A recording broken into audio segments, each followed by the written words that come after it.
Indawo yaseBallito ithandwa kakhulu ngabavakashi ngezikhathi zamaholide kaDecember. Kodwa manje ibhekene nengcindezi yokuntuleka kwamanzi ngenxa yokuba ncane kwamanzi edamu eliphakela lendawo. Inkampani ephakela umasipala walendawo ngamanzi iSaKwaZulu-Natal inxusa izakhamuzi ukuba zonge amanzi ngenhloso yokuzama ukulwisana nenkinga yokuntuleka kwawo kulendawo. Inhlangano yabakhokhintela bakulendawo ithi isiqalise umkhankaso wokufundisa abavakashi abavakashela kulendawo ngokubaluleka kwezinhlelo zokongiwa kwamanzi.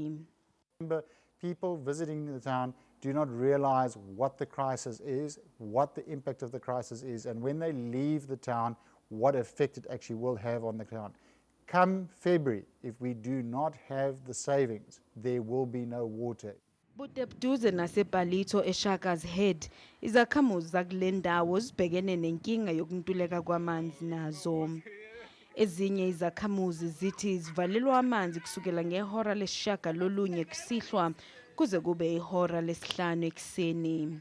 Kubuhlungu kabi ngoba ingane ma uyibona yinje ngeke ihlala ingcolile. Kufanele kuhlala niwashele mhlambe ilambile ingane kufanele niyenzele iparish noma ingcenye noyenza kanjani lokho mangekho amanzi.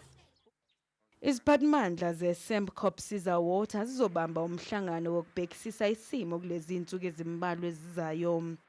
Kungenzeka izakhamuzi kanye nabavakashi abahambela kulendawo bazithole sebesebenzisa amanzi alethwa izimoto zamanzi kulamaholide uma behluleka ukuwonga ngamaphesenti angama-30.